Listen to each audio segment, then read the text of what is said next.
Hello and welcome to Wisdom Trek. This is Guthrie Chamberlain and I'm your guide to wisdom and creating a living legacy. Thank you for joining us for our 7-day-a-week, 7 Minutes of Wisdom podcast. This is day 139 of our trek, and yesterday we searched for the 11-mile markers to create a living legacy. Today, in the next several days, we will be digging up nuggets of wisdom that I have learned from Jim Rohn, one of my virtual mentors, and we will apply Wisdom Trek logic to these nuggets that we discover.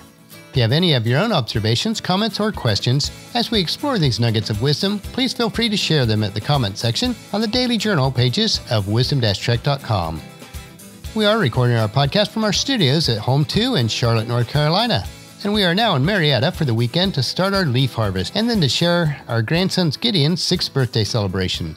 But we will be heading back to Marietta at the end of next week to celebrate my dad's 85th birthday. That is a lot of traveling, but we are so thankful that we're able to do so. We also have a busy day on our trek today, so let's head out onto the trail as we search for the hidden treasures that we call wisdom. Interesting thing is that wisdom is readily available, but few people really seek it as if they were seeking for gold, silver, or precious jewels.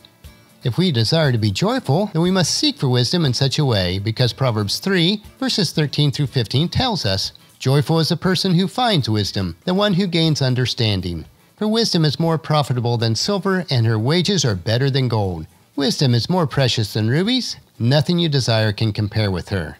It certainly sounds like it's worth seeking after wisdom, doesn't it? So we're traveling on our trail today, and once again we come across an overlook, and down in the valley we see the farmers that are busy at their harvest. This scene reminds me of how wise it would be if we all could think like a farmer. What does it mean to be thinking like a farmer? One of the difficulties that we face in our industrialized and technology-driven age today is the fact that we've lost all sense of our seasons. Unlike the farmer whose priorities change with the seasons, we have really become impervious to the natural rhythm of life. As a result, we have our priorities out of balance. Let me illustrate what I mean. For a farmer, springtime is the most active time. It's then that he must work around the clock before the sun comes up and still toiling at the stroke of midnight. He must keep all of his equipment running to full capacity because he has a very small window of time for planting the crops. Then after harvest time, eventually winter comes where there is less for him to do to keep him quite so busy. Every farmer knows that you can't sow and reap on the same day. There's a timetable for the harvest that requires both working and waiting. Patience is a very small price to pay for what he will receive. And the lesson here is to learn to use the seasons of life. Decide when you'll pour it all on and when you'll ease back. When to take advantage and then when to let things ride. It is so easy to keep working 10 or 12 hours a day, year in and year out, and then lose all natural sense of the priorities and cycles of life. We need to prevent the blending of one year into another in a seemingly endless parade of tasks and responsibilities. Keep your eyes on your own seasons, lest you lose sight of the value and substance of life. Proverbs 23 verses 3 through 5 encourage us to be careful about the continuous pursuit of wealth. It says, "Don't wear yourself out trying to get rich. Be wise enough to know when to quit. In a blink of an eye, wealth disappears, for it will sprout wings and fly away like an eagle." We have seen in our own life that this is so true. As we consider thinking like a farmer, we must realize that most of us will not be in farming full-time, but we need to apply the principles of the seasons to our life.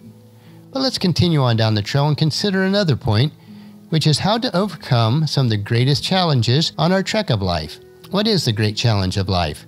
Here's one great challenge that we want to look at. You can have more than you currently have because you can become more than you currently are. I have found that income seldom will exceed your own personal development. Once in a while, income will take a lucky jump.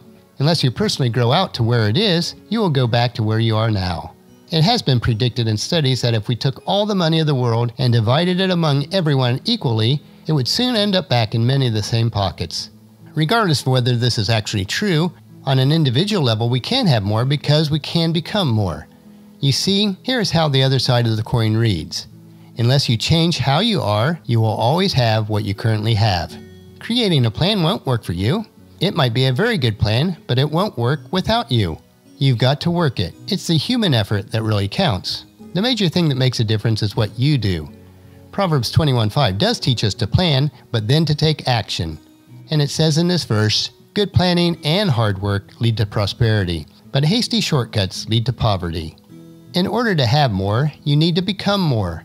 One person may say, "If I had a good job, I would really pour it on. but I have this lousy job, so I just goof off. If that is your philosophy, then you're destined to stay where you are. You may have said, if I had a lot of money, I would be really generous. But I don't have much, so I'm not generous. See, you have to change this philosophy or you will never have accumulation of wealth. Unless you change, your situation won't change. Amazingly, however, when you throw out your blame list and start becoming more yourself, the difference is everything else will begin to change around you. An enterprising person is one who sees the opportunities in all areas of life. Thinking like a farmer and then overcoming this great challenge in life are two great nuggets of wisdom that we consume today. So come along with us tomorrow for another day of Wisdom Trek, Creating a Legacy, and we'll search out more of these precious nuggets that are more valuable than gold. And that'll finish our podcast for today. Remember to listen to your daily dose of wisdom at wisdom-trek.com or subscribe on iTunes, Stitcher, SoundCloud, Spreaker, or YouTube so that the episodes will be downloaded to you automatically each day. And I would like to ask a favor that you would please share Wisdom Trek with your family and friends through email, Facebook, Twitter, or in person as you meet with them, and tell them to come along with us each day. The journal for today's trek can be found at wisdom-trek.com. Thank you so much for allowing me to be your guide, your mentor, but most importantly, your friend, as I serve you through the Wisdom Trek podcast and journal each day. As we take this trek together, let us always live abundantly or fully, love unconditionally, listen intentionally, learn continuously, lend to others generously, lead with integrity, and leave a living legacy each day. This is Guthrie Chamberlain, reminding you to keep moving forward, enjoy your journey, and then create a great day every day. See you tomorrow.